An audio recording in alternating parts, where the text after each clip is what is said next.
Hello everybody and welcome to Arduiely store.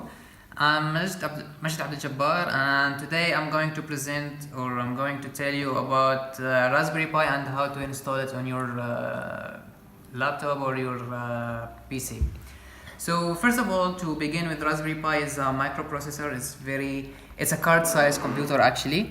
It's very powerful. It can act as a computer, but it's very small, and it can do several operations at the same time, not like Arduino.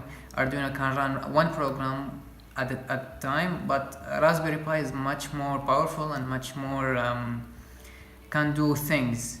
It has some pins, output pins, or they call it general purpose input and output.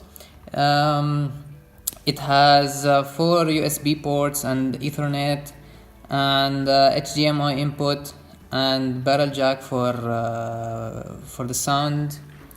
Also, it has some connectors for the camera and LCD, and finally there is also one port for powering or for transferring the data. This model I have as Raspberry Pi 3 Model B. It's very powerful one. It has 1 gigabyte of RAM, and it's pretty powerful compared to its size. So to begin with the installation, we'll have these items here.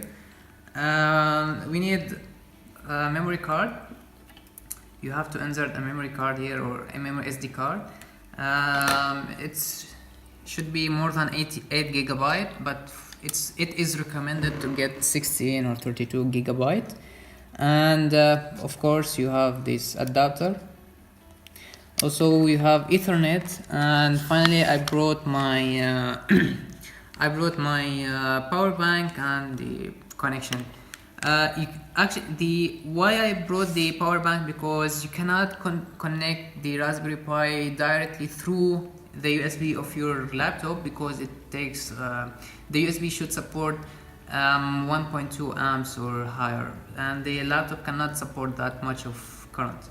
So today what we are going to do, we will connect the Raspberry Pi to your laptop and set up the software on it using the Ethernet, and without using anything else, because sometimes they ask to bring or to buy an external LCD screen and external keyboard and external mouse. So we don't want any of that.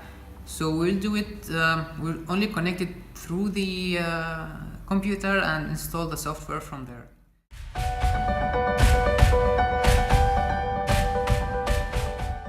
We'll have to download 3 main softwares. One called VNC Viewer, the second one is Etcher, and the third one is Putty. And actually it depends on your software, so it could be Putty 64 bits or 32 bits. For my device, I'm using 64 bits. So after you download the VNC Viewer, Etcher, and Putty, you also need one more software, which is to format your SD card, because it's very important to format everything and delete everything from inside your SD card to prepare it to insert it in your Raspberry Pi. After downloading the SD card formatter, any device or any software can format the SD card, can be used. So for that I'm using the SD card formatter. You can also download it online. See here, I'm going only to format my SD card. Formatting will erase everything. Yes, I want that. See, the SD card now will open and formatting was successfully completed. So after that, you close the program and you open Etcher.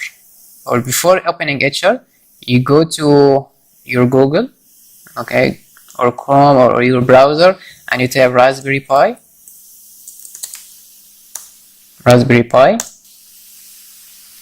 and you go to Raspberry Pi model or downloads. Okay, here you will see a lot of a lot of software or operating systems that can be used on Raspberry Pi. There is no Raspbian and Raspberry Pi desktop. You can see here Windows 10 IT Core is just another version of Windows 10 that is specifically designed for Raspberry Pi. So what we are going to do, we'll download Raspbian, and you see here two versions of it, Raspbian Stretch with desktop and Raspbian Stretch Lite. We'll go and download the Raspbian Stretch with desktop. You can download it as a torrent or as a zip file. So I'm going to download it as a zip file, and actually I already have it. You press here. Well, actually I think my internet connection is quite slow, so I'm going to skip that. I'm going to HR. This software can burn the software or burn the program into your SD card, because some SD cards do not allow to move one program with very big or large size. Like when installing Raspbian, it will take around 7 gigabytes. The zip file will take around 7 gigabytes, and when you unzip it, it will be much larger than that. So you have to use this HR software or program to burn the image of the program. So we'll select. You see here I have Raspbian Stretch, not the Lite. I will go to Stretch, hit there, and go flash. And yes, and it will start now, and it takes like around 10 to 20 minutes of burning. Well, actually it depends on your on the speed of your computer or your laptop, and the speed that is allowable from your SD card. So I'm going to pause now, and when it finishes, I will continue the tutorial. After finishing burning your software into your SD card, you have to unmount it, or so you have to take it from your take it out, then insert it again. See, just ignore this, and here you have to create a new text file, okay, and call it SSH, and remove the extension of it. So if you change the file extension, the file might be unusable. Yes, I want that. There is a reason for that, and how to find the extension of it. You go to View and File Name Extension, which you see here, and so on. So from here we finished from the SD card, and before connecting your Raspberry Pi to your computer through the Ethernet, you have to go to your control panel, go to Network and Internet, go to Network and Sharing Center.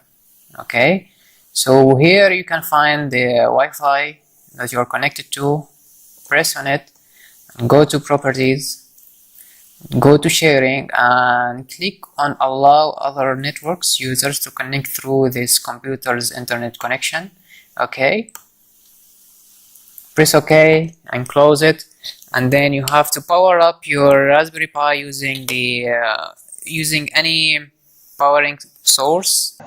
Now, after we finished from the network sharing and setting up our network, we go to POTI, okay, and we hit Raspberry Pi .local, okay, and leave everything as it is, and make sure to hit or choose SSH, then go open, and we will have this prompt window. We will log in as the username is Pi and the password is Raspberry. Now, after we did this, we have to enable the VNC The VNC will act as a remote desktop for your Raspberry Pi. So we'll hit sudo to enable that. We'll hit sudo raspi /config,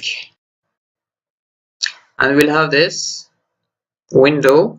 We'll go to interfacing options, go to VNC, and would you like the VNC server to be enabled? We hit yes, we click enter, and we hit OK.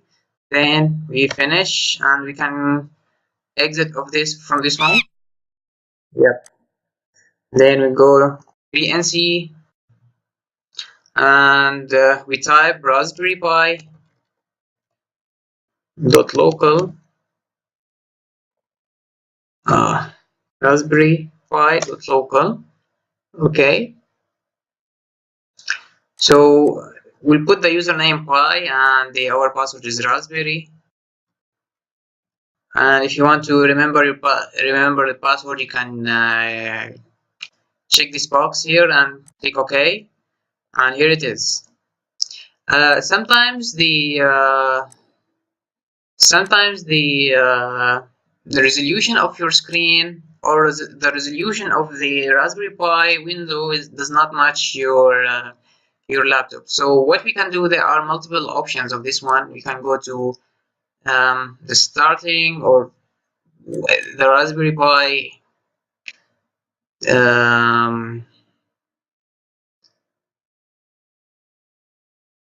you can go to here, Raspberry Pi, and you go to preferences, then you go to Raspberry Pi configuration, and you see here the resolution. You can go set resolution, setup resolution. For me, for my laptop, I'm using my screen resolution is 1092 by 180 by 1080. Okay, you can choose different ones, DMT, hit OK. And for other screen, I think it will not make any change. You can make it disable it or enable it, and you hit OK. It will prompt you to reboot your Raspberry Pi. Let's take it. Assuming we will disable it. Okay. So the changes that you have made require the Raspberry Pi to be rebooted to take effect. Would you like to reboot now? Yes, we will reboot now. The idea of VNC, sometimes it will not reboot actually after it click yes. So we have to close it. Okay, and wait like several seconds, like around three seconds. 1, 2, 3, and we hit again. And here it is, it's working, and so on. You can connect your Arduino to your Wi-Fi. You press on this one, and for me, I'm already connected to my Wi-Fi. However, if you're not connected, you will find two bars here. Click on them and wait until it find your Wi-Fi username, and then you type your password, and your Raspberry Pi is ready to go. And from this one, you can, here you can find different programming programs or softwares.